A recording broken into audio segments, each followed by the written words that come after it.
ಜಗಜ್ಜನನಿ ಜಗನ್ಮಾತೆ ಕೃಪಾಮಯಿ ಭಗವತಿ ಯಥಾವತ್ತವಾಗಿ ನಿನ್ನಿನ ದಿವಸ ಎಲ್ಲಿ ತನಕ ಬಂದಿತ್ತು ಅಂತ ಕೇಳಿದ್ರೆ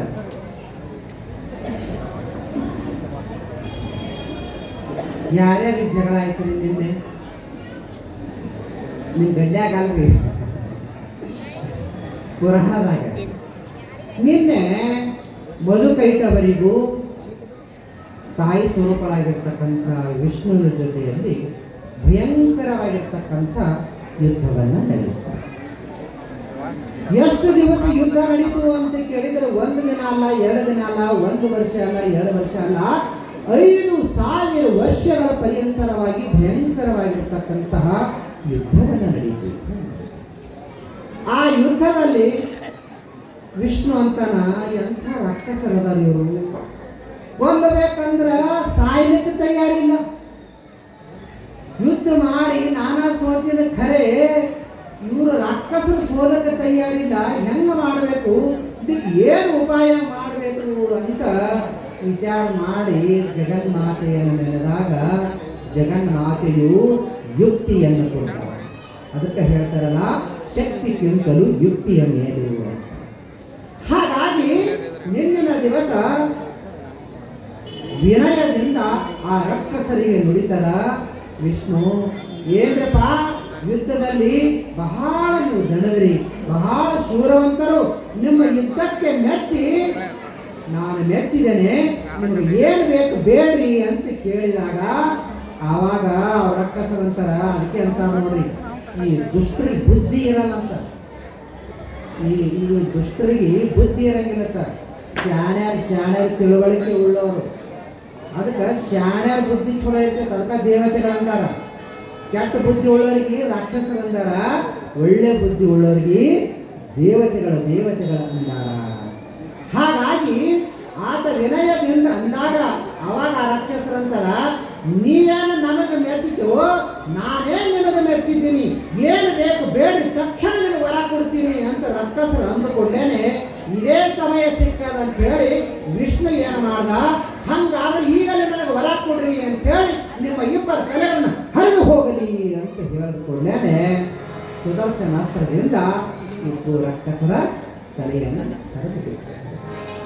ಅದಕ್ಕೆ ಲಕ್ಷದ ತಗೋರಿ, ಮಾತು ಬಲ್ಲವನಿಗೆ ಜಗಳ ಇಲ್ಲತ್ತ, ಊಟ ಬಲ್ಲವನಿಗೆ ರೋಗ ಇಲ್ಲಂತ. ಸುಮ್ಮು ತಿನ್ನು ಒಂದು ಹೊಟ್ಟೆ ಡಮ್ ಅಂತದ, ಇಲ್ಲ ಕಡೆ ಕುಂಬಳಿಕಾಯ್ದಂಗೆ ಆಗ್ತಾವೆ. ಅದಕ್ಕೆ ಎಷ್ಟು ಬೇಕು ಅಷ್ಟು ತಿನ್ನಬೇಕು. ಮಾತುಗಳು ನಾವು ಮಾತಾಡೋಕ್ಕಿಂತ ಪೂರ್ವದಲ್ಲಿ ಮೊದಲು ವಿಚಾರ ಮಾಡಬೇಕು. ಮತ್ತು ಒಡೆದರೆ ಹೋಯ್ತು, ಮಾತು ಹೋದರೆ. ಅದಕ್ಕೆ ಮಾತು ನಮ್ಮ ಬಾಯಿಗೆ ಮಾತು ಹೊರಗೆ ಬರೋಕ್ಕಿಂತ ಪೂರ್ವಕವಾಗಿ ನಾನು ಈ ರೀತಿ ಮಾತಾಡಿದ್ರೆ ಅವ್ರ ಮನಸ್ಸಿನ ಮೇಲೆ ಏನು ಪರಿಣಾಮ ಬೀರ್ತದ, ನನಗೇನು ಹೊಳ್ಳಿ ಅವ್ರು ಅಂತಾರ ಅನ್ನೋವಂಥದ್ದು ವಿಚಾರ ಮಾಡಿ ಆಮೇಲೆ ನಾವು ಮಾತಾಡಬೇಕ್ರಿ. ಪಟಕ್ಕಿನ ಮಾತಾಡಿ ಕಡಿಗೆ ಹಾಕ್ತೀವಿ, ಹಿಂದಿನ ಕಡೆ ಅಂತೀವಿ, ಅಯ್ಯೋ ಪಾಪ ನಾನು ಬ್ಯಾಡ್ದಾಗಿತ್ತು, ನಾ ಮಾತಾಡಬಾರ್ದಾಗಿತ್ತು ಅಂತ ಬರ್ತೀವಿ. ಅದಕ್ಕಾಗಿಯೇ ಅಂತಹ ರಾಕ್ಷಸರನ್ನು ಸಂಹಾರ ಮಾಡಿದ ಕೂಡಲೇ ಎಲ್ಲ ದೇವತೆಗಳಿಗೂ ಬ್ರಹ್ಮ ವಿಷ್ಣು ಮಹೇಶ್ವರರಿಗೂ ಆನಂದ ಆಯಿತು.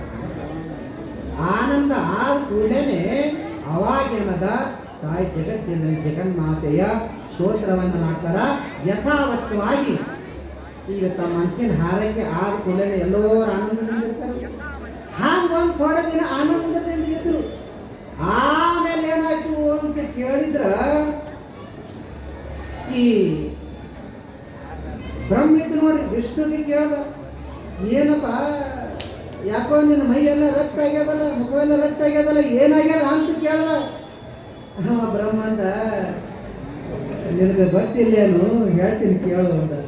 ಈಗ ನಿನಗ ಅಸುರರಿಗೆ ಯುದ್ಧ ಆಯ್ತಪ್ಪ, ಅಸುರರು ಎಲ್ಲಿ ಹುಟ್ಟಿದ್ರು ಅಂತಂದ್ರ ಅವಾಗ ನಿನ್ನ ಕಿವಿಯೊಳಗೆ ಹುಟ್ಟಿ ಯುದ್ಧಕ್ಕೆ ಬಾಂದ್ರಪ್ಪ, ಈ ರೀತಿ ಆಯ್ತು ಅಂತ ಹೇಳ್ದ.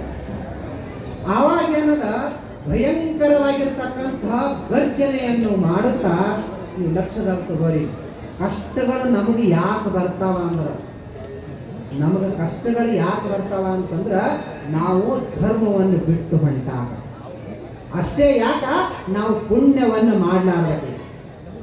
ಮನುಷ್ಯನಾಗಿ ಹುಟ್ಟಿ ಬಂದ ಬಳಿಕ ದಾನ ಧರ್ಮ ಪರೋಪಕಾರ ಇತ್ಯಾದಿಗಳನ್ನು ಮಾಡಲೇಬೇಕು. ಮಾಡಿಲ್ಲ ಅಂದ್ರೆ ನಡೆಯಂಗಿಲ್ಲ ಅಂದ್ರೆ ಸ್ವಾಮಿ, ನಡೆಯಂಗೇ ಇಲ್ಲ. ನಾವೆಲ್ಲರೂ ಸುಖಿವಂತರಾಗಿರ್ಬೇಕು ಅಂದ್ರೆ ದಾನ ಮಾಡಲೇಬೇಕು. ಅಲ್ರಿ ಸ್ವಾಮಿ, ನೀವು ದಾನ ಮಾಡ್ಬೇಕಂದ್ರೆ ಯಾಕೆ ಗೊತ್ತು ಹೇಳ್ತೀರಿ? ನಿಮ್ಗೆ ಗಂಟು ಹೋಗ್ತದ, ದುಡ್ಯಾತನ ಕಣ್ಣ ನೀರು ಕಪಾಳಿಗೆ ಬರ್ಲಿಕತ್ತವ ಅಂತೀರಲ್ಲ. ನೀವು ದಾನ ಮಾಡಲೇಬೇಕು. ಸುಖ ಸಿಗಬೇಕು, ಆನಂದ ಆಗಬೇಕು ಅಂತಂದ್ರೆ ನಾವು ದಾನವನ್ನು ಮಾಡಲೇಬೇಕು. ದಾನ ಸುಮ್ಮನೆ ದಾನ ಮಾಡಂತಂದ್ರೆ ಯಾರು ದಾನ ಮಾಡೋಕ್ಕಾಗಂಗಿಲ್ರಿ. ಅದಕ್ಕೆ ನಮ್ಮ ಕಮಿಟಿಯವ್ರು ಏನು ಮಾಡ್ಯಾರ ಗೊತ್ತೇನ್ರಿ? ನಿಮಗೆಲ್ಲರಿಗೂ ಸುಖ ಪ್ರಾಪ್ತಿ ಆಗ್ಬೇಕಂತ ಹೇಳಿ ಶ್ರೀಯಂತ್ರವನ್ನು ಸ್ಥಾಪನೆ ಮಾಡಿದ್ದಾರೆ. ಪ್ರತಿಯೊಬ್ಬರೂ ಕೂಡ ಪ್ರತಿಯೊಂದು ಮನೆಯೊಳಗೆ ಎಷ್ಟು ಮನೆಗಳದಾವ, ನಿಮ್ಮ ಎಷ್ಟು ಮನೆಗಳದಾವ, ನೀವೆಲ್ಲರೂ ಸುಖಿವಂತರಾಗಿರ್ಬೇಕು ಅಂತಂದ್ರೆ ಅಂಥ ಜಗನ್ಮಾತೆಯ ಶ್ರೀಯಂತ್ರ ಪೂಜ್ಯವನ್ನು ನೀವೆಲ್ಲರೂ ಮಾಡಲೇಬೇಕು. ಅಲ್ರಿ ಸ್ವಾಮಿ, ಮಾಡಲಿಲ್ಲ ಅಂದ್ರೆ ಏನಾಗ್ತದ್ರಿ? ಕೆಲವೊಂದು ಆಟ ಕಂಪನಿ ಇರ್ತಾವ, ನನ್ನೇ ಹೇಳಿದ್ದಲ್ಲ, ಆಟ ಕಂಪನಿ ಇರ್ತಾವ. ಸ್ವಾಮಿ ಅಂದ್ರೆ ಅವ್ರು ಹೇಳಿ ತಂದು ಕೊಡಿಸ್ಯಾರ, ಇವ ಹೇಳ್ತಾನ ಪೂಜೆ ಮಾಡ್ರಿ, ದಾನ ಮಾಡ್ರಿ, ಧರ್ಮ ಮಾಡ್ರಿ ಅಂತ ಇವ ಹೇಳಕ್ ಹೋಗ್ತಾನ. ಆ ಸ್ವಾಮಿಗೆ ಏನು ಬರ್ತದ? ದುಡ್ಯಾಕ ತನಕ ಎಷ್ಟು ಹೈರಾಣದ, ಏನು ಸುದ್ದಿ ಅಂತೇಳಿ ದಕ್ಷದ ತಗೋದು. ನೀವು ಒಂದು ವೇಳೆ ಈ ಶ್ರೀ ಯಂತ್ರವನ್ನು ಪೂಜೆ ಮಾಡಲಿಲ್ಲ, ನೀವು ದಾನವನ್ನು ಮಾಡಲಿಲ್ಲ, ಏನಾಗ್ತದ ಅಂತಂದ್ರೆ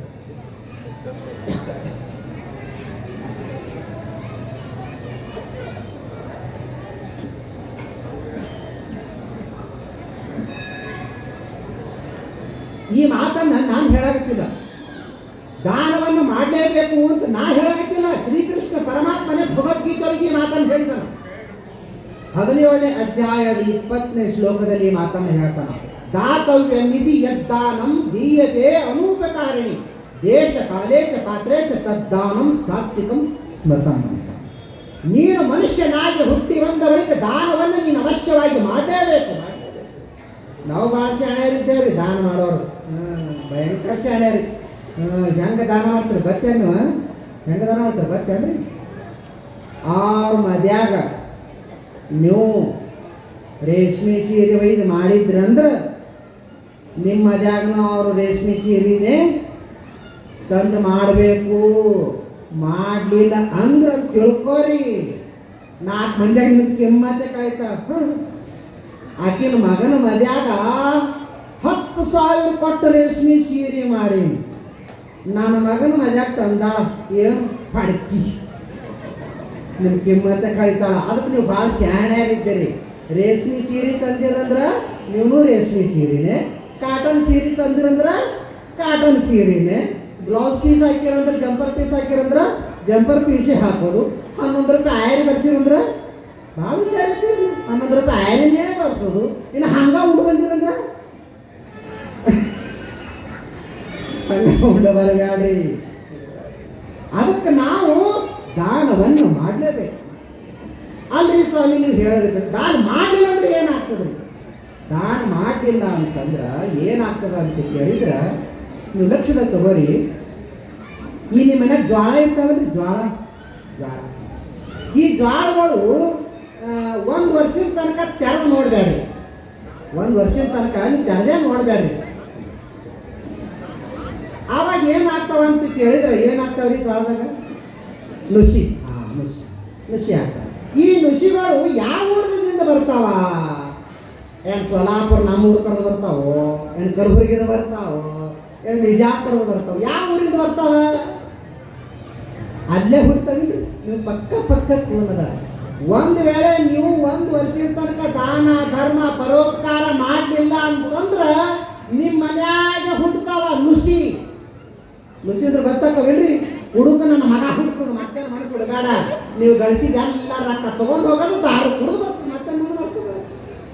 ಒಂದು ವೇಳೆ 1 ವರ್ಷದ ತನಕ ಜ್ವಾಳ ಇಟ್ಟರು ನಮ್ಮ ಜ್ವಾಳದ ನುಸಿ ಆಗಿಲ್ಲ ಅಂದ್ರಿ ಅಂತಂದ್ರೆ ಇವ್ರು ಮತ್ತೆ ಬರ್ತಾನ. ಯಾರು ಬರ್ತೇನ್ರಿ? ಕಡ್ಲ್ಯಾಗ ಏನಾಗ್ತಾವ್ರಿ? ಕಡ್ಲ್ಯಾಗ ಬೋರಿ ಬೋರಿ. ನೀವು 1 ವರ್ಷದ ತನಕ ದಾನ ಧರ್ಮ ಮಾಡಲಿಲ್ಲ ಅಂದ್ರೂ ಕೂಡ ನಾವು ಚಲೋನೇ ಇದ್ದೇವ್ರಿ, ನನ್ನ ಮಕ್ಕಳು ಚಲೋನೇ ಹರಾತು. ನೀವು ಒಂದು ವೇಳೆ ಅಂದ್ರಿ ಅಂತಂದ್ರೆ ನೀ ಗಳಿಸಿದ್ದು, ನಿಮ್ಮ ಅಪ್ಪ ಗಳಿಸಿದ್ದು ಎಲ್ಲಾನು ಹಾಳು ಮಾಡಕ್ಕೆ ಕುಡುಕ್ ನನ್ನ ಮೊಮ್ಮಗ ಬರ್ತದ, ಬಂದು ಆಮೇಲೆ ಪಂಚಾಯತ್ ಕೇಳಕ್ ಬರ್ತಾವ ನಂಬಲ್ಲಿ. ಏನ್ ಮಾಡ್ಬೇಕ್ರಿ ಅಪ್ಪ, ಮೊಮ್ಮಗ ಚಲೋ ಹೊಂಟಿಲ್ರಿ, ಮನ್ಯಾಗ 20 ಬಂಗಾರ ಮಾರ್ತು, 10 ಲಕ್ಷ ರೂಪಾಯಿ ಹಾಳು ಮಾಡ್ತು, ಕುಡುಕು ಹೊಂಟದ್ರಿ, ಮತ್ತೆ ಅದು ಬರ್ತೀವಿ ಮತ್ತೆ ನಿಧಾನ ಮಾಡೋದಕ್ಕೆ ಇಂತ ಹೋಗ್ತಾವ ಮನ್ಯಾಗ. ಅದಕ್ಕಾಗಿನೇ ನೀವೆಲ್ಲರೂ ಸುಖಿವಂತರಾಗಿರ್ಬೇಕು ಅಂತಂದ್ರೆ, ನಿಮ್ಮ ಮನೆಯೊಳಗೆ ರೊಕ್ಕ ರೂಪಾಯಿ ತುಂಬ ತುಳುಕಬೇಕು ಅಂತಂದ್ರ ನೀವೆಲ್ಲರೂ ಕೂಡ ಏನ್ ಮಾಡಬೇಕು ಅಂತಂದ್ರೆ ನಮ್ಮ ಕಮಿಟಿಯವರು ಮಾಡಿರ್ತಕ್ಕಂಥ ಶ್ರೀಯಂತ್ರದ ಪೂಜೆಯನ್ನು ಎಲ್ಲರೂ ಮಾಡ್ರಿ. ಎಲ್ಲರೂ ಮತ್ತೆ ಯಾರ್ಯಾರು ನೀವು ಮಾಡ್ತೀರಿ ಅವ್ರ ಮನೆಗೆ ಎಲ್ಲರೂ ಸುಖದಿಂದ ಇರ್ತೀರಿ. ಗಂಡ್ರು ಮಕ್ಕಳು ಮೊಮ್ಮಕ್ಕಳು, ಮಕ್ಕಳು ಹೇಳ್ದಂಗೆ ಕೇಳ್ತಾವ, ಸ್ವಸ್ಥರು ಹೇಳ್ದಂಗೆ ಕೇಳ್ತಾರ, ಮನ್ಯಾಗ ರೊಕ್ಕ ಭಾರ ಆಗ್ತದ, ಅನ್ನ ಭಾರ ಆಗ್ತದ. ಮತ್ತು ನೀವು ಯಾರು ಮಾಡಂಗಿಲ್ಲ ಮನ್ಯಾಗ ಜಗಳ ಆಗ್ತದೆ. ನೀವು ಹೇಳಿದ ಕೇಳಂಗಿಲ್ಲ, ಮನ್ಯಾಗ ದಂಧಿ ಮಾಡಂಗಿಲ್ಲ. ಮತ್ತು ಮಾಡ್ತಿರೋ ನಾಳೆ ಶುಕ್ರವಾರ ಐತಿ, ಮತ್ತೆ ಬರ್ತಾರೆ ತಿಳ್ಕೊಬೇಡ್ರಿ. ನಾಳೆ ಶುಕ್ರವಾರ ದಿನಾಗ ಕಂಪಲ್ಸರಿ ನನಗೆ ಹೇಳ್ಯಾರ 600 ಮನಿ ಅದಾವ ಅಂತ ಹೇಳ್ಯಾರ. 600 ಮನಿ ಅದಾವ ಅಂತಂದ್ರೆ ನಾನು ಲಿಸ್ಟ್ ಕೇಳ್ತೀನಿ, ನಾಳೆ ಲಿಸ್ಟ್ ಕೇಳೋದು 500 ಮನಿಯಲ್ಲೇ ಹೆಸರು ಬರ್ಬೇಕಲ್ಲಿ. ಮತ್ತು ಯಾರ್ದು ಲಿಸ್ಟ್ನ್ಯಾಗ ಹೆಸರು ಬರೋಲ್ಲ ನೀವು ಪಕ್ಕಾ ಚೆನ್ನಾಗಿ ಇಟ್ಕೋರಿ.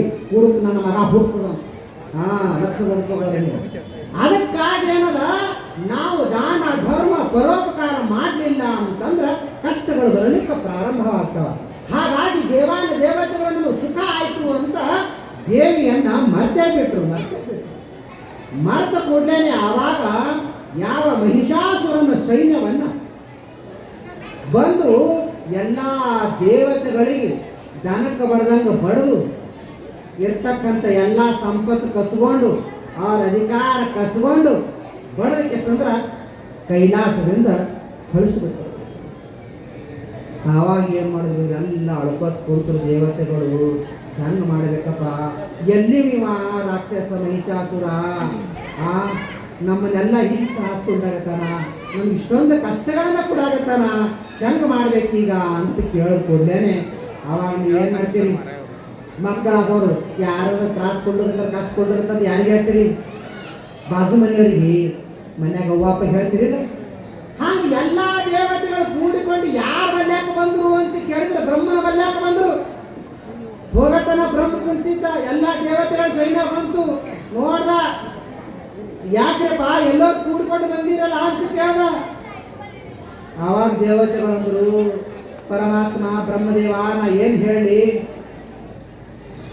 ಎಲ್ಲ ಮಹಿಷಾಸುರ ಸೈನ್ಯವನ್ನು ಬಂದು ನಮ್ಮನ್ನೆಲ್ಲ ಸದೆಬಡೆದು ನಮ್ಮ ಅಧಿಕಾರವನ್ನ, ನಮ್ಮ ಸಂಪತ್ತನ್ನ, ನಮ್ಮ ಆಯುಧಗಳನ್ನ ಎಲ್ಲವನ್ನು ಕಸಿದುಕೊಂಡು ಹೋಗ್ಯಾರ. ನಮಗೆ ದರಿದ್ರನ್ನಾಗಿ ಮಾಡ್ಯಾರ. ಓ ಹಿಂಗೆ ಮಾಡ್ಯಾರ. ಈ ರಾಕ್ಷಸರು ಅಂತಂದ್ರೆ ತಪಸ್ಸು ಮಾಡಲಿಕ್ಕೆ ಬಹಳ ಶೂರರಾಗಿರ್ತಾರಪ್ಪ, ಬಹಳ ಶೂರರಾಗಿರ್ತಾರ. ನನ್ನ ಕೈಲಿ ಆಗಂಗಿಲ್ಲಪ್ಪ, ಮತ್ತೆ ಹೆಂಗೆ ಮಾಡಾದ್ರಿ ಈಗ, ಇದಕ್ಕೆ ಉಪಾಯ ಹೆಂಗೆ ಮಾಡಾರಿ, ಈಗ ಹೆಂಗೆ ಮಾಡಾರಿ ಅಂತಂದ್ರೆ ಅವಾಗ ಬ್ರಹ್ಮಂತಾನ ನನ್ನ ಕೈಲೂ ಈಗ ಆಗಂಗಿಲ್ಲ. ಯಾಕಂದ್ರೆ ಅವರು ರಾಕ್ಷಸರು ಇಂಥ ವರಗಳನ್ನು ಪಡೆದಾರ, ಯಾರಿಂದಲೂ ಸಾಯ್ಬೇಡ ಹಂಗೆ ವರ ಪಡೆದಾರ. ಅದಕ್ಕೆ ಹಾಗಾಗಿ ಏನದ, ನಾವು ನೀವು ಎಲ್ಲರೂ ಕಾಂತೆ ಯಾರು ಬಲ್ಯಾಕ ಹೋಗಾರಿ ಅಂತಂದ್ರೆ ಶಿವನ ಬಲ್ಯಾಕ ಹೋಗಾಮ ನಡ್ರಿ ಅಂತ. ಆವಾಗ ಬ್ರಹ್ಮ ಮತ್ತು ದೇವತೆಗಳು ಎಲ್ಲರೂ ಕೂಡಿಕೊಂಡು ಎಲ್ಲ ಬಂದರು ಅಂತ ಹೇಳಿದ್ರೆ ಶಿವನ ಬಲ್ಯಾಕ ಬಂದರು. ಶಿವ ಪಾರ್ವತಿ ತಮ್ಮ ಆತ್ಮ ಚಿಂತನೆಯೊಳಗೆ ಕುಳಿತಿದ್ರು. ಆವಾಗ ಇವರೆಲ್ಲರೂ ಉಘೇ ಉಘೇ ಉಘೇ ಉಘೇ ಅನ್ನುವಂತ ಪರಮಾತ್ಮನ ಘೋಷವನ್ನು ಮಾಡೋಕ್ತ ಬಂ ಬಂ ಬೋಲೆ ಹರ ಹರ ಮಹಾದೇವ ಅನ್ನುವಂತ ಶಿವನ ಬಳಿ ಬಂದಾಗ ಆವಾಗ ಬ್ರಹ್ಮನನ್ನ ದೇವತೆಗಳನ್ನು ನೋಡಿ, ಯಾಕ್ರಪ್ಪ ಬ್ರಹ್ಮದೇವ ದೇವತೆಗಳನ್ನೆಲ್ಲ ಕರ್ಕೊಂಡು ಬಂದಿಲ್ಲಪ್ಪ, ಏನು ಸಮಾಚಾರ ಅಂತ ಕೇಳ್ದ. ಆವಾಗ ಅವರೆಲ್ಲ ಅಂತಂದ್ರು, ಪರಮಾತ್ಮ ಶಿವನೇ ಏನು ಹೇಳಿ, ಈಗ ಎಲ್ಲ ಮಹಿಷಾಸುರನ ಸೈನ್ಯ ಬಂದು ನಮ್ಮನ್ನು ಸದೆ ಬಡೆದು ನಮ್ಮ ಹೊಡಿ ಬಡಿ ಮಾಡಿ ನಮ್ಮಲ್ಲಿ ಇರ್ತಕ್ಕಂಥ ಎಲ್ಲ ಸಂಪತ್ತನ್ನು ಕಸ್ಕೊಂಡು ಹೋಗಿ ನಮಗೆ ದರಿದ್ರ ಸ್ಥಿತಿ ತಂದಾರ. ಹೆಂಗೆ ಮಾಡೋದು, ಹಿಂಗೆ ಮಾಡ್ಯಾರ. ಓಹೋ, ಅವರು ರಾಕ್ಷಸರು ಅಂತಂದ್ರೆ ಬಹಳ ಕ್ರೂರಿಗಳಪ್ಪ. ಮತ್ತು ಅವರು ಯಾರಿಂದ ಸಾವೇ ಬರಬಾರದು ನಮಗ ಅನ್ನುವಂತಹ ವರವನ್ನು ದಯಪಾಲಿಸಿದ್ದಾರೆ, ಬೇಡ್ಕೊಂಡವರು. ಹಾಗಾಗಿ ನನ್ನ ಕೈಲಿಂದಲೂ ಏನು ಮಾಡೋಕ್ಕಾಗಂಗಿಲ್ಲಪ್ಪ ಅಂತ ಶಿವ ಅಂದ ಒಳಗೆ ಎಲ್ಲರೂ ಕಣ್ಣೀರು ಹಾಕ್ತಾರೆ. ಹೆಂಗೆ ಮಾಡೋದು, ಈಗ ನಮಗೆ ಬಂದಿರ್ತಕ್ಕಂಥ ಕಷ್ಟವನ್ನ ಯಾರ ಮುಂದೆ ಹೇಳ್ಕೊಳಾರಿ? ಯಾರ ಬಲ್ಯಾಕ ಹೋದ್ರೆ ನಮ್ಮ ಕಷ್ಟವನ್ನ ಪರಿಹಾರ ಆಗ್ತದ? ಈಗ ಅಂತಿರ್ತಾರಲ್ರಿ, ಮನ್ಯಾಗ ಗಂಡ ಹೆಂಡತಿ ಜಗಳ ನಡೀತು ಅಂತಂದ್ರೆ ಯಾರಿಗೆ ಕರಿಬೇಕು? ಆ ಊರದವ್ರಿಗೆ ಒಂದು 4 ಮಂದಿ ಹಿರಿಯರಿಗೆ, ಇವ್ರ ಊರದವ್ರಿಗೆ ಒಂದು 4 ಮಂದಿ ಹಿರಿಯರಿಗೆ ಕರೆಸಿ ಕೂಡಿಸ್ತಿರಿಲ್ಲ. ಹಾಗ ನಮ್ಮ ಕಷ್ಟವನ್ನ ಪರಿಹರಿಸುವಂಥವ್ರು ಯಾರದಾರ ಈಗ ಅಂತಂದ್ರೆ ಅವಾಗ ಶಿವ ಮತ್ತು ಬ್ರಹ್ಮ ಅಂದ್ರು, ನಮ್ಮಿಬ್ಬರ ಕೈನೂ ಆಗಂಗಿಲ್ಲಪ್ಪ, ನಾವು ಎಲ್ಲರ ಕಲ್ತೇನದ ವಿಷ್ಣುನ ಬಲ್ಯಾಕ ಹೋಗಾಮ ನಡ್ರಿ ಅಂತಂದ್ರು. ಅವಾಗ ಎಲ್ಲರ ಕಲ್ತು ಯಾರು ಬಲ್ಯಾಕ ಬಂದರು ಅಂತ ಕೇಳಿದ್ರೆ ವಿಷ್ಣುನ ಬಲ್ಯಾಕ ಬಂದರು. ವಿಷ್ಣು ತನ್ನ ಬ್ರಹ್ಮ ಚೈತನ್ಯನಾಗಿರ್ತಕ್ಕಂಥ ಪರಮಾತ್ಮನ ಆತ್ಮನ ಚಿಂತನೆಯೊಳಗೆ ಕುಂತಿದ್ರು. ಲಕ್ಷ್ಮಿ ಪಾದವನ್ನು ಒತ್ತುತ್ತಾ ಕುಂತಿದ್ರು. ಆವಾಗ ವಿಷ್ಣುವಿನ ಸ್ತೋತ್ರವನ್ನು ಮಾಡುತ್ತಾ ಎಲ್ಲ ದೇವಾನ ದೇವತೆಗಳು ಬಂದರು, ನೋಡಿದ್ರು, ಒಬ್ಬರಿಗೊಬ್ಬರು ಟೆಕ್ಕಿ ಹಾಕೊಂಡ್ರು. ವಿಷ್ಣು, ಶಿವ, ಬ್ರಹ್ಮ, ಯಾಕ್ರಿಪ್ಪ ಏನು ಓಸು ಮಂದಿ ಕಲ್ತು ಬಂದಿರಲ್ಲ, ಏನು ಸಮಾಚಾರ ಅದ? ಈಗ ನಿಮ್ಮಲ್ಲಿ ಇರ್ತಾರಿಲ್ರಿ, ಏನ್ರಿ ಕಾರ್ಯಕ್ರಮ ಇತ್ತು ಅಂದ್ರೆ ಎಲ್ಲರೂ 4 ಮಂದಿ ಹಿರಿಯರ ಕಲ್ತು ಆಮಂತ್ರಣ ಕೊಟ್ಟು ಬರ್ತಾರೆ ನೋಡ್ರಿ. 8 ಮಂದಿ ಹಿರಿಯರು ಕಲ್ತು ಬಂದರು ಅಂತಂದ್ರೆ ಅವ್ರಾಗ ಏನು ತಿಳ್ಕೊತಾರೆ, ಯಾಕ್ರಿಪ್ಪ ಓಸು ಮಂದಿ ಕಲ್ತು ಬಂದಿರಿ, ಏನದ? ಏನಿಲ್ರಿಪ್ಪ, ಜಾತ್ರೆ ಕಾರ್ಯಕ್ರಮ ಮಾಡೋದಕ್ಕಿದೆ, ಇನ್ನೂ ಬರ್ಬೇಕಂತ ಹೇಳ್ತೀರಲ್ಲ. ಹಾಗೆ ಎಲ್ಲರೂ ಓಸು ಮಂದಿ ಕಲ್ತು ಬಂದು ಕೂಡಲೇ ವಿಷ್ಣು ಅಂದ, ಯಾಕ್ರಪ್ಪ ಓಸು ಮಂದಿ ಕಲ್ತು ಬಂದಿರಲ್ಲ, ಏನು ಸಮಾಚಾರ ಅಂತ. ಪರಮಾತ್ಮ ಏನು ಹೇಳಿ, ಮಹಿಷಾಸುರನ ಹಾವಳಿ ಬಹಳ ಕ್ರೂರವಾಗಿ ಅದನ, ಬಹಳ ನಿಷ್ಕರುಣಿ ಅದನ, ದಯ ಇಲ್ಲ ಅವನು ಬಂದು ನಮ್ಮ ದೇವತೆಗಳನ್ನೆಲ್ಲ ಸದೆ ಬಡಿದಿದ್ದಾನ, ನಮ್ಮಲ್ಲಿರ್ತಕ್ಕಂಥ ಐಶ್ವರ್ಯವನ್ನು ಕಸಿದುಕೊಂಡಿದ್ದಾನ, ನಮ್ಮ ದರಿದ್ರ ಅವಸ್ಥೆಯನ್ನು ತಂದಾನ, ನಮಗ ದುಃಖವನ್ನು ಕೊಟ್ಟ, ನಾವು ಬಹಳ ತ್ರಾಸು ಕೊಡ್ಲಿಕ್ಕತ್ತಾನ. ಹಾಗಾಗಿ ಆ ಕಷ್ಟದ ನಿವೃತ್ತಿ ಸಲುವಾಗಿ ಇವತ್ತು ನಾವು ಬ್ರಹ್ಮ ಶಿವ ದೇವತೆಗಳು ಎಲ್ಲರೂ ನೀನು ಬಳಿ ಬಂದೀವಿ ಪರಮಾತ್ಮ ಅಂತ ವಿಷ್ಣುವಿನ ಬಳಿ ಅಂದಾಗ ಆವಾಗ ವಿಷ್ಣು ಅಂತನ, ಆ ಮಹಿಷಾಸುರ ಯಾರಿಂದನೂ ಸಾಯ್ಲಾರ್ದು ವರ ಪಡೆದ, ಸಾಯ್ಲಾರ್ದು ವರ ಪಡೆದಿದ್ದಕ್ಕಾಗಿ ನಮ್ಮ 3 ಮಂದಿ ಕೈಲಿನೂ ಆಗಲ್ಲ, ದೇವತೆಗಳ ಕೈಲಿಂದನೂ ಆಗಲ್ಲ. ಮತ್ತೆ ಹೆಂಗೆ ಮಾಡೋದು? ಯಾಕಂತ ಕೇಳಿದ್ರ, ಜಗತ್ತು ಸೃಷ್ಟಿಯ ನಿಯಮದ ಯಾರೇ ಆಗಿರಲಿ, ರಾಜನಾಗಿರಲಿ ಮಹಾರಾಜನಾಗಿರಲಿ, ಪ್ರಕೃತಿಯ ನಿಸರ್ಗದ ನಿಯಮ ಏನದ ಅಂತ ಕೇಳಿದ್ರ ಯಾರೇ ಆಗಲಿ ಹುಟ್ಟಿದವರು ಒಮ್ಮ ಸಾಯಲೇಬೇಕು. ನಾವು ಯಾರೋ ಸಂತರು ಬರೋದು ಪದ್ಯ ಹಾಡ್ಯಾರ, ಹುಟ್ಟಿದ ಹುಳವಮ್ಮ ಸಾಯುವುದು, ಕಟ್ಟಿದ ಮನೆಯೊಮ್ಮ ಬೀಳುವುದು, ಸೃಷ್ಟಿಯ ನೇಮವಿದು ಎಲೆ ಮಾನವ. ಹುಟ್ಟಿದ ಹುಳವಮ್ಮ ಸಾಯುವುದು, ಕಟ್ಟಿದ ಮನೆಯೊಮ್ಮ ಬೀಳುವುದು, ಸೃಷ್ಟಿಯ ನೇಮವಿದು ಎಲೆ ಮಾನವ. ಹಾಡ್ಕೊಂಡು ಬಪ್ಪ ಸಮಯ ಆಗ್ತದ. ಯಾರೇ ಆಗಿರಲಿ, ಯಾರು ಹುಟ್ಟ್ಯಾರ ಅವ್ರು ಒಂದು ದಿನ ಸಾಯಲೇಬೇಕು. ಆವಾಗ ಬ್ರಹ್ಮದೇವ ಅಂದ, ನೋಡಪ್ಪ ಸೃಷ್ಟಿ ನೇಮದ, ಸೃಷ್ಟಿ ನೇಮ ಕೆಡ್ಸಾಕ ಬರಂಗಿಲ್ಲ. ನೀನು ಯಾರಿಂದನು ಮನುಷ್ಯ, ದೇವತೆಗಳು, ಮನುಷ್ಯ ಪ್ರಾಣಿ, ಜೀವ ಪ್ರಾಣಿ, ಪಶು ಪಕ್ಷಿ, ನರ ಸುರರು ಯಾರೇ ಆಗಲಿ, ಯಾರ ಕೈಯಿಂದನೂ ನನ್ನ ಮರಣವನ್ನ ಬರಬಾರದು ಅಂತಹ ವರವನ್ನು ದಯಪಾಲಿಸುವಂತೆ ಬೇಡ್ಕೊಂಡಾನ. ಮೇಲೆ ಆವಾಗ ಬ್ರಹ್ಮದೇವಂದ, ನೋಡು, ಸಾವನ್ನು ಇರಲಾರ್ದಕ್ಕಂಥದ್ದು ಯಾವ ಪ್ರಾಣಿನೂ ಇಲ್ಲ, ಸಾಯಲೇಬೇಕಾಗ್ತದೆ. ಹಾಗಾಗಿ ನಿನಗೆ ಯಾರ ಕೈಲಿಂದ ಸಾಯ್ಬೇಕು, ನೀನು ಯಾರ ಕೈಲಿಂದ ಸಾಯ್ಬೇಕು ಅವ್ರ ಹೆಸರು ಹೇಳು, ಆ ವಸ್ತು ಹೇಳು, ನಿನಗೆ ದಯಪಾಲಿಸ್ತೀನಿ ಅಂತಂದ. ಅವಾಗ ಅಂದ, ನೋಡು ಬ್ರಹ್ಮದೇವ, 10-11 ದಿನ ಉಪವಾಸ ಇರಬೇಕು. 10-11 ದಿನ ಉಪವಾಸ ಇರಬೇಕು. ಅವ್ರು ಯಾರಾಗಿರ್ಬೇಕು ಅಂದ್ರೆ ಹೆಣ್ಮಕ್ಳಾಗಿರ್ಬೇಕು. ಹೆಣ್ಮಕ್ಳ ಕೈಲಿ ಏನು ಮಾಡೋಕ್ಕಾಗದ್ರಿ? ಅವ ಬ್ರಹ್ಮ ತಿಳ್ಕೊಂಡಾನೆ, ತಲೆ ಓಡಿಸೋದಷ್ಟು. ಇನ್ನು 10 ದಿವಸ ಉಪವಾಸ ಇದ್ದು ಒಬ್ಬ ಹೆಣ್ಮಗಳ ಕೈಲೇ ನನ್ನ ಜೀವ ಹೋಗಬೇಕು ಅಂತ ಬೇಡದಾಗ ಅವ ಏನು ತಿಳ್ಕೊಂಡಾನ, ಹೆಣ್ಮಕ್ಳು ಪೈಲನೇ ಆಸಕ್ತಿ ಪಡೆದಿರ್ತಾರ, ಅದ್ರಾಗ 10 ದಿವಸ ಉಪವಾಸ ಇದ್ದು ನನಗೇನು ಹೊಡಿತಾರೋ ಒಂದು ಇಲಿ ಕಿವುಚದಂಗ, ಕಿವುಚದಂಗ ಹಿಚಕದಂಗ ಹಿಚಕ್ ಬಿಟ್ಟ ಅಂತಂದ್ರ ಸತ್ ಹೋಗ್ತಾಳಕ್ಕೆ ಹೆಣ್ಮಗಳು. ಅಂಥ ಹೆಣ್ಮಗಳ ಕೈಲಿ ನನಗೇನು ಜೀವ ಹೊಡೆಯಕ್ಕಾಗ್ತದ, ಅದಕ್ಕೆ ಅನ್ನದ ನನ್ನ ಪ್ರಾಣವನ್ನ ಒಬ್ಬ ಸ್ತ್ರೀಯಳ ಕೈಲಿ ಆಗಲಿ ಅಂತ ಮಹಿಷಾಸುರ ಲಕ್ಷದಾಗ ತಗೋರಿ. ಯಾರೇ ಆಗಲಿ, ಎಂಥವರೇ ಆಗಿರಲಿ, ಮರಣ ಮಾತ್ರ. ಹಿರಣ್ಯಕಶಿಪ ನೋಡಿರಿ, ಹಿರಣ್ಯಕಶಿಪ ಬ್ರಹ್ಮದೇವ ಮುತ್ಯ, ಹಿರಣ್ಯಕಶಿಪನ ಮುತ್ಯ. ಬ್ರಹ್ಮದೇವನನ್ನು ತಪಸ್ಸನ್ನು ಆಚರಿಸಿ ಅವನು ಬೇಡ್ಕೊಂಡು ರಾಕ್ಷಸರಿಗೆ ನಾವು ಅಂತೀವಲ್ಲ, ಈಗ ಬುದ್ಧಿನೇ ಇರಂಗಿಲ್ಲ, ಸಾಯಿಲಾರು ವರ ಬೇಡಬೇಕಂತ ಅವನು ವರ ಬೇಡ್ದ. ಅಂದ್ರೂ ಕೂಡ ಬ್ರಹ್ಮದೇವನ ಹಾಂಗೆ ಮಾಡಕ್ಕೆ ಬರಂಗಿಲ್ಲ, ಸಾವು ಬೇಕೇ ಬೇಕು. ನೀ ಹ್ಯಾಂಗಂತಿ ಹ್ಯಾಂಗೆ ಸಾವು ಕೊಡ್ತೀನಿ ಅಂತಂದ. ಅವ ಅಂದ, ನೋಡ ಪರಮಾತ್ಮ, ಮನಿ ಒಳಗನ ಸಾಯ್ಬ್ಯಾಡ್ದು, ಹೊರಗನ ಸಾಯ್ಬ್ಯಾಡ್ದು. ಮತ್ತೆ ಎಲ್ಲರೂ ಸಾಯ್ಲೇಬೇಕಲ್ಲಿ, ಮನಿ ಒಳಗನ ಸಾಯ್ಬೇಕು, ಹೊರಗೆ ರೋಡ್ ಮ್ಯಾಗ ಸಾಯ್ಬೇಕು. ನೋಡು, ಮನಿ ಒಳಗನೂ ಇಲ್ಲ, ಹೊರಗನೂ ಇಲ್ಲ, ಸಾಯ್ಬ್ಯಾಡ್ದು. ಮತ್ತೆ ಹಂಗ ಅಸ್ತ್ರ ಶಸ್ತ್ರಗಳಿಂದಲೂ ಸಾಯ್ಬ್ಯಾಡ್ದು. ಮತ್ತೆ ಯಾಕ ಪಶು ಪ್ರಾಣಿ ಪಕ್ಷಿ ನರಸುರಗಳಿಂದಲೂ ಸಾಯ್ಬ್ಯಾಡ್ದು. ಮತ್ತ ಹಗಲಕ್ಕೂ ಸಾಯ್ಬ್ಯಾಡ್ದು, ರಾತ್ರಿನೂ ಸಾಯ್ಬ್ಯಾಡ್ದು. ಮತ್ತು ಸಾಯೋರೊಬ್ರು ಹಗಲಕ್ಕನೇ ಇರ್ತದೆ, ರಾತ್ರಿ ಇರ್ತದೆ. ಇವತ್ತು ಎಲ್ಲಿ ಓಡ್ಸಾನ ಖರೆ, ಅದಕ್ಕೆ ಇವ್ರಿಗೆ ರಾಕ್ಷಸರಂದ್ರ, ಚುರುಕು ಬುದ್ಧಿ ಇವ್ರಿಗೆ ದೇವತೆಗಳಂತ.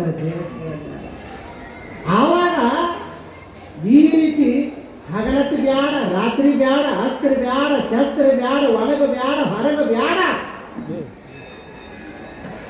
ಅಂಥವ್ರ ಕೈಲಿ ನನ್ನ ಮರಣ ಆಗಬೇಕು ಅಂದ.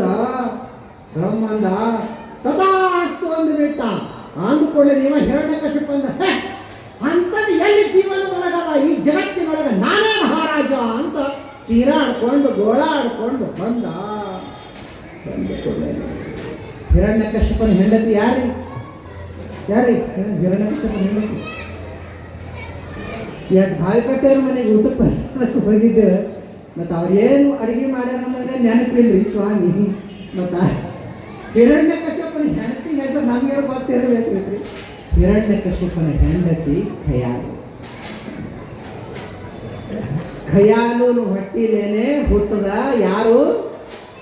ಭಕ್ತ ಪ್ರಹ್ಲಾದ.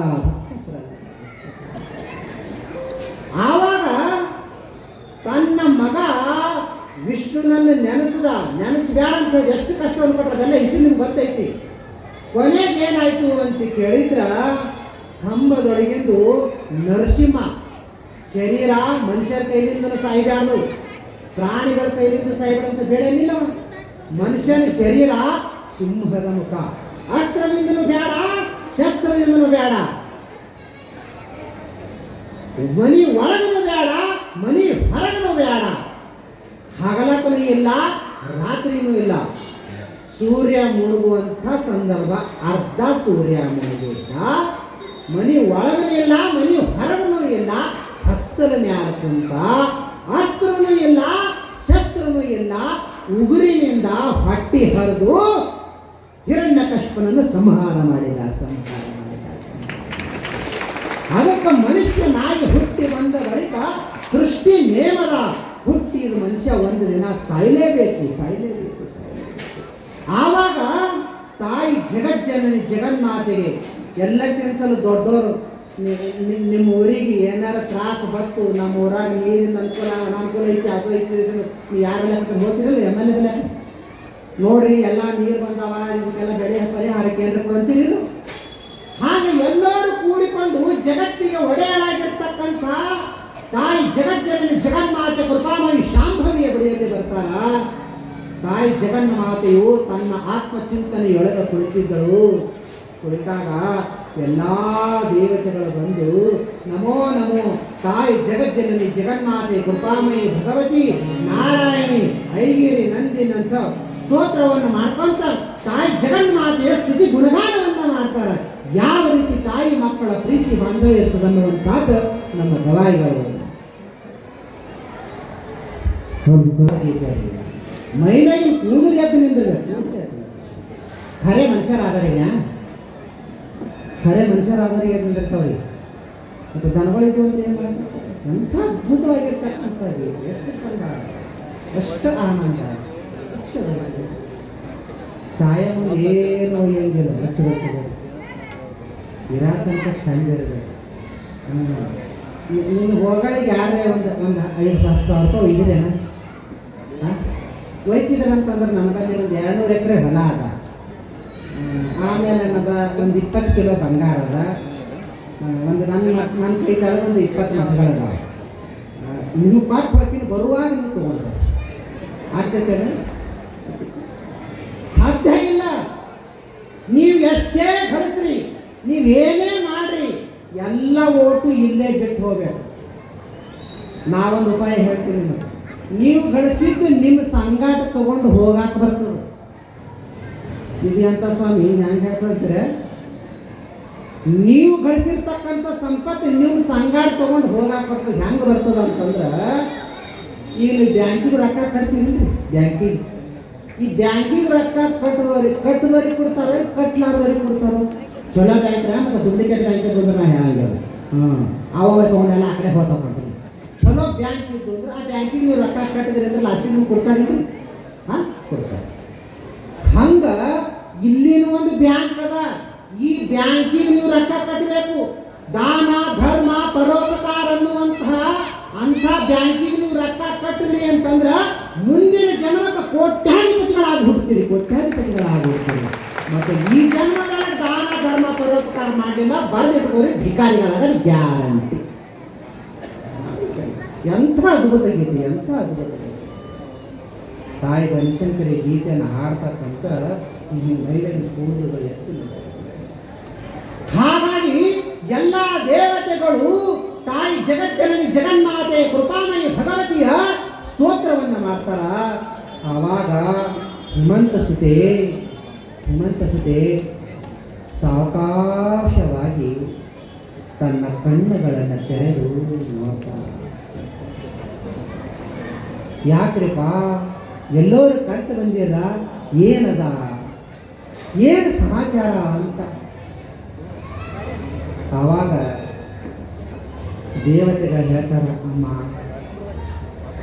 ಸಂಕಟ ಬಂದಾಗ ವೆಂಕಟರಮಣ ಕಂಪನಿ ನಾವು ಅಮ್ಮ ಬಹಳ ಕಷ್ಟಕ್ಕೆ ಒಳಗಾಗಿದೆ.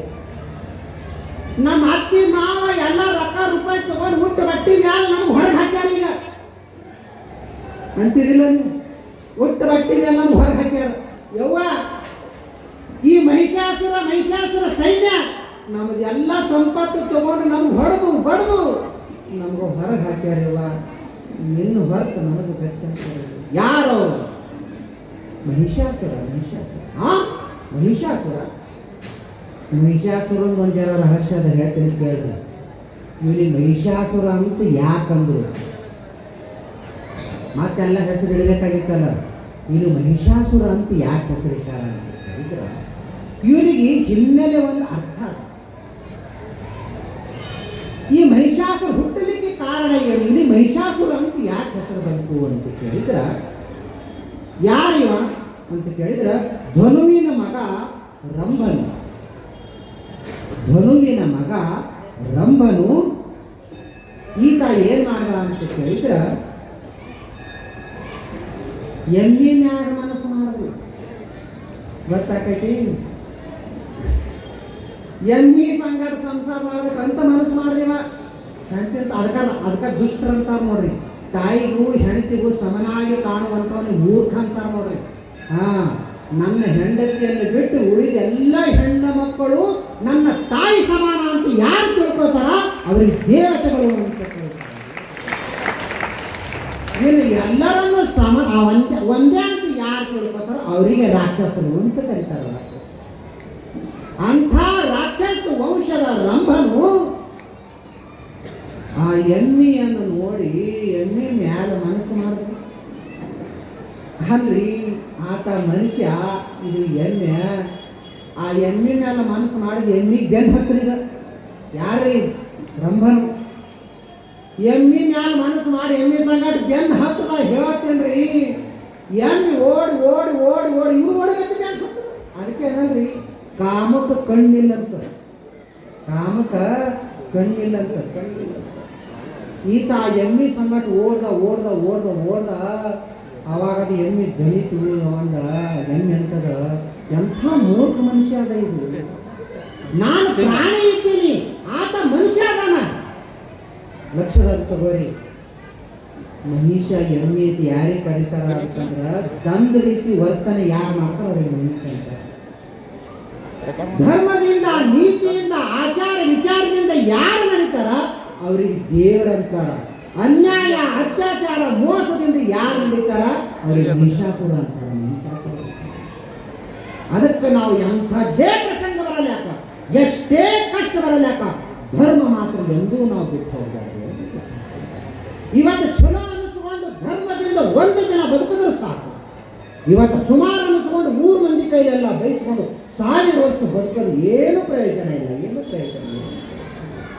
ಅದಕ್ಕೆ ಲಕ್ಷದಾಗ ತಗೋರಿ, ಧರ್ಮದಿಂದ ನಡೆಯಾಕ. ಅನ್ಯಾಯದಿಂದ, ಅತ್ಯಾಚಾರದಿಂದ ಊರನ್ನೇ ಗಳಿಸಬಹುದು, ಊರಾಗ ಸಾಕಷ್ಟು ಬಿಲ್ಡಿಂಗ್ ಕಟ್ಟಬಹುದು. ಆದ್ರೆ ನೀತಿ ಧರ್ಮದಿಂದ ನಡೆದವನಿಗೆ ಬೆಲೆ ಇರ್ತಕ್ಕಂಥ ಮನುಷ್ಯಾಗ ಬೆಲೆ ಇದ್ದಷ್ಟು ಕ್ರೂರಿ ಮನುಷ್ಯಗೆ ಎಂದೂ ಬೆಲೆ ಇರಲ್ಲ. ರೊಕ್ಕಿಗೆ ಆಯ್ಕಂದ್ರೆ ಭಾರಿ ಸಾವುಕಾರ ಅನುಭವದ ಕರೆ ಒಂದು 4 ಹೆಜ್ಜೆ ಹೋಗಿದಾಗ ಕೈ ಮಗ ಹಂಗಂತ ಖರೆ ಧರ್ಮದಿಂದ ನಡೆದವ್ರಿಗೆ ಅವ ಯಾಕೆ ಇರಲಕ್ಕ ಜಗತ್ತಿನೊಳಗ ಎಂಥ ಮನುಷ್ಯಪ್ಪ, ಎಂಥ ಅಂಥ ಬಡತನ ಪರಿಸ್ಥಿತಿಯೊಳಗೆ ಇದ್ದರೂ ಕೂಡ ತನ್ನ ಕೈಲಾದ ಮಟ್ಟಿಗೆ ಇಂಥ ಗವಾಯಿಗಳಿಗೆ 5 ರೂಪಾಯಿ 10 ರೂಪಾಯಿ ದಾನ ಧರ್ಮ ಮಾಡ್ತಾನ. ಎಂಥ ಗೀತೆ ಹಾಡಿದಾನ ಅಂತ. ಅದಕ್ಕೆ ಧರ್ಮದಿಂದ ನಡೆಯಕ್ಕೆ ಕಲಿಬೇಕು. ಏನೇ ಪ್ರಸಂಗ ಬಂದರೂ ಧರ್ಮ ಬಿಟ್ಟು ಹೋಗೋದಾಗುತ್ತೆ. ಒಂದು ಸಲ ಏನಾಗಿತ್ತು ಅಂತ ಕೇಳಿದ್ರೆ, 1 ನಿಮಿಷ ಹೇಳ್ತಿದ್ರೆ, ಒಂದು ಕತ್ತೆ ಒಂದು ನಾಯಿ ಎರಡೂ ಇತ್ತು. ಎರಡೂ ಒಬ್ಬೊಂದು ಶಿಷ್ಯನ ಬಲ್ಲೇ ಇರ್ತಿದ್ದು. ಒಂದು ದಿನ ಏನಾಯ್ತು, ಹಿಂಗೆ ದಸರಿ ಹಬ್ಬ ಬಂತು ಹೇಳ್ತೇನೆ. ದಸರಿ ಹಬ್ಬ ಬಂದು ಕೂಡಲೇ ನೀವು ಏನು ಮಾಡ್ತೀರಿ, ನಾವು ಬಟ್ಟೆ ಎಲ್ಲ ಹಿಂಡಾಕ್ ಕೊಡ್ತೀರಿ. ಬಟ್ಟೆ ಹಿಂಡಾಕ ಕೊಟ್ಟಿದ್ರು, ಎಲ್ಲ ಬಟ್ಟೆ ಎಲ್ಲ ಚಲೋ ಚಲೋ ಬಟ್ಟೆ ಇದ್ದು, ಎಲ್ಲ ಬಟ್ಟೆ ಎಲ್ಲ ಹಿಂಡಿ ಇನ್ನೆಲ್ಲ ಅವ್ರಿಗೆ ಒಯ್ದು ಕೊಡಾದಿತ್ತು.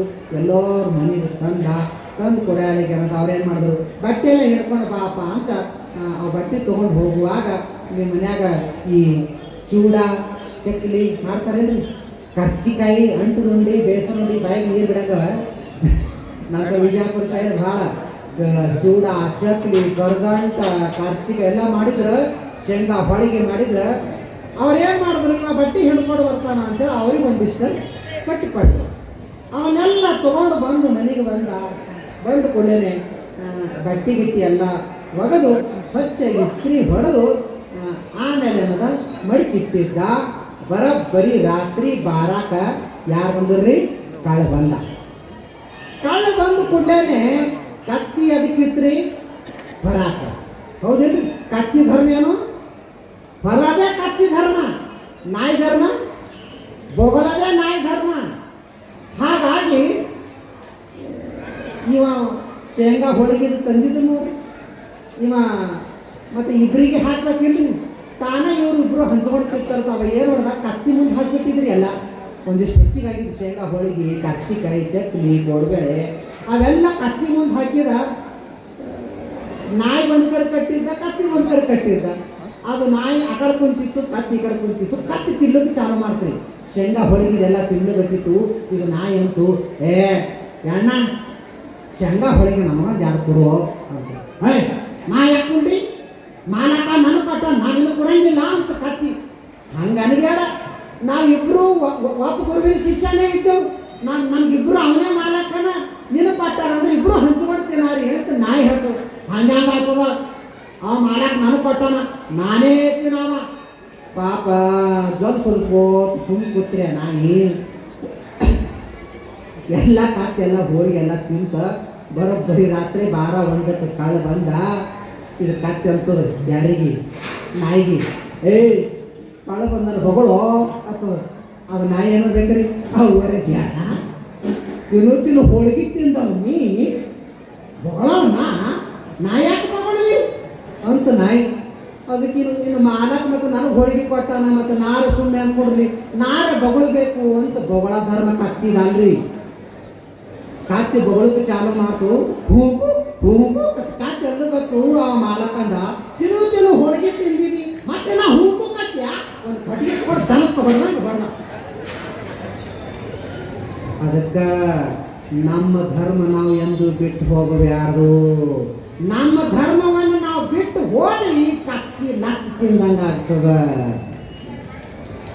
ಅದಕ್ಕಾಗಿ ಎಲ್ಲ ದೇವಾನ ದೇವತೆಗಳು ತಾಯಿ ಜಗತ್ತಿನ ಜಗನ್ಮಾತೆ ಕೃಪಾಮಯ್ಯ ಸ್ತೋತ್ರವನ್ನು ಮಾಡಿದ್ರು.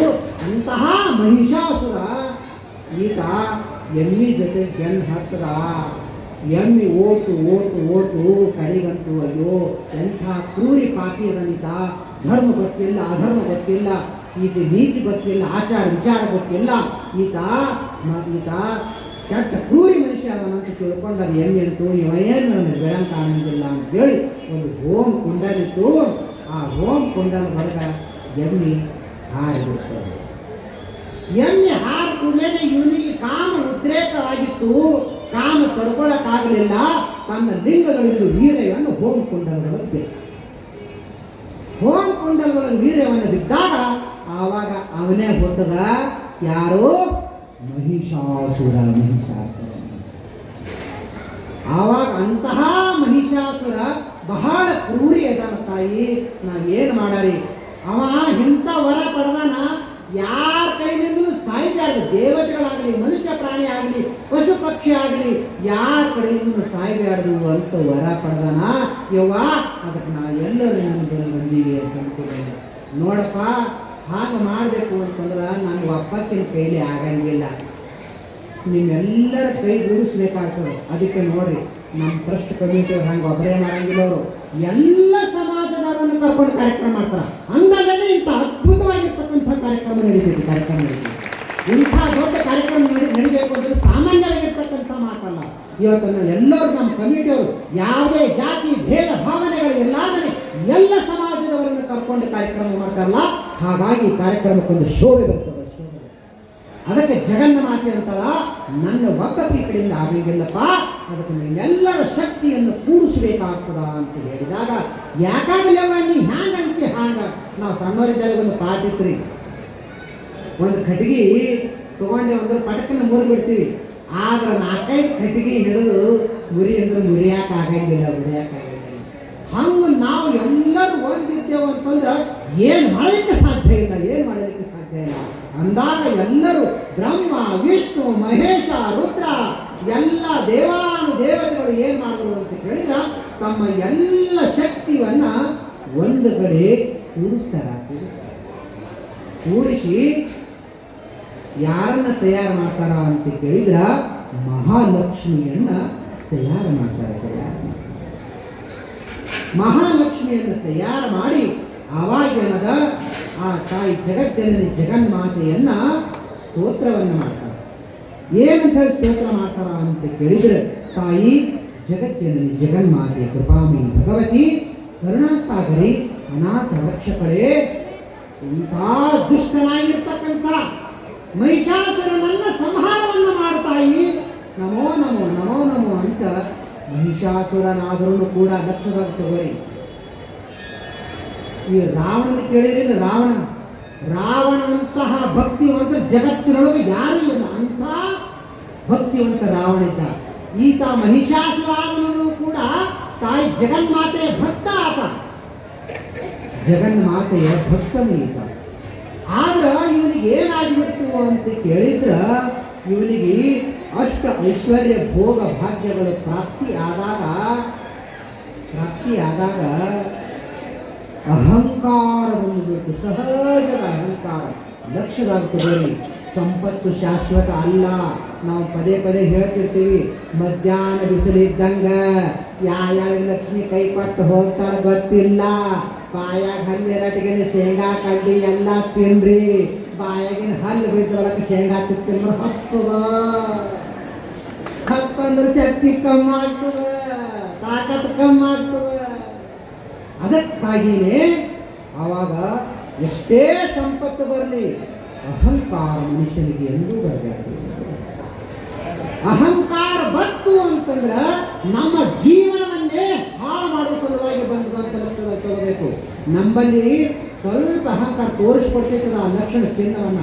ಅಹಂಕಾರ ಬತ್ತು ಅಂತಂದ್ರೆ ಅವೇನ್ ಮಾಡ್ತಾನೆ ಬಿಡು, ನಾ ಹೇಳ್ದಂಗೆ ನಡೀತೈತಿ, ನಾ ಹೇಳ್ದಂಗೆ ನಡಿಬೇಕೆಲ್ಲ. ಅಹಂಕಾರ ಬರಲಿಕ್ಕೆ ಪ್ರಾರಂಭ ಆಗ್ತೈತೆ. ಅಹಂಕಾರ ಈ ರೀತಿ ನಮ್ಮಲ್ಲಿ ಬರ್ಲಬೇಕು ಒಂದು ಲಕ್ಷಣ ತಗೋಬೇಕು, ತಿಳ್ಕೋಬೇಕು. ನನಗೇನೋ ಕಾಡಾಗ್ರಹ ಮಾಡಿ ಬಂದದ, ನನಗೇನೋ ಹಿಂದೆ ಕಾಡಾಟ ಬರದದ ಅಂತ ತಿಳ್ಕೋಬೇಕು ಮಾತ್ರ. ಹಂಗಾಗಿ ಈಗ ಮಹಿಷಾಸುರನು ದೇವಿಯ ಭಕ್ತ ಇದ್ದನು ಕೂಡ ಐಶ್ವರ್ಯ ಭೋಗ ಭಾಗ್ಯಗಳು ಇದ್ದು, ಅಂಥ ಭೋಗ ಭಾಗ್ಯದಿಂದ ಏನಾಗ್ತದ ಅಂತ ಕೇಳಿದ್ರ ಈತ ತಾಯಿಯನ್ನ ಮರಿತನ. ಲಕ್ಷದ ತಗೋರಿ, ನನ್ನ ಮಾತನ್ನು ಹೇಳ್ತೀನಿ ನಿಮಗೆ ಅಹಂಕಾರ ಬತ್ತು ಅಂತಂದ್ರೆ ದೊಡ್ಡವ್ರ ಕಡೆಯಿಂದ ಅಪಮಾನ ಅಲ್ಲ, ಗೋಟಿ ಆಡ ಪಾರ್ಗೋಳ ಕಡೆಯಿಂದ ಅಪಮಾನ ಮಾಡ್ಕೋತೀರಿ. ಅಂಥ ಪರಿಸ್ಥಿತಿ ಆಗ್ತದೆ. ನೀವು ಒಂದಿದ್ರಾಗ ಕೇಳಿರ್ಬೇಕು, ಒಬ್ಬ ದೊಡ್ಡ ಘನ ವಿದ್ವಾಂಸ ಪಂಡಿತ ಇರ್ತಾನೆ, ಎಲ್ಲ ಕಡೆ ಪ್ರಶಸ್ತಿ ಪತ್ರ ಪಡೆದಿರ್ತಾನ ಆತ.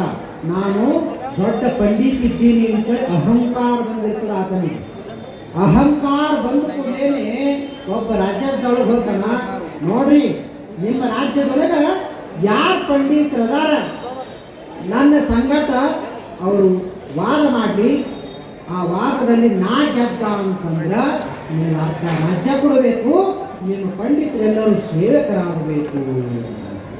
ಮತ್ತು ಒಂದು ವೇಳೆ ನಾನು ಸೋತ ಅಂತಂದ್ರೆ ನಿಮ್ಮ ಯಾರಿಗೆ ಸೋತಿನೋ ಅವನು ದಾಸನಾಗಿರ್ತೀನಿ ಅಂತಂದ.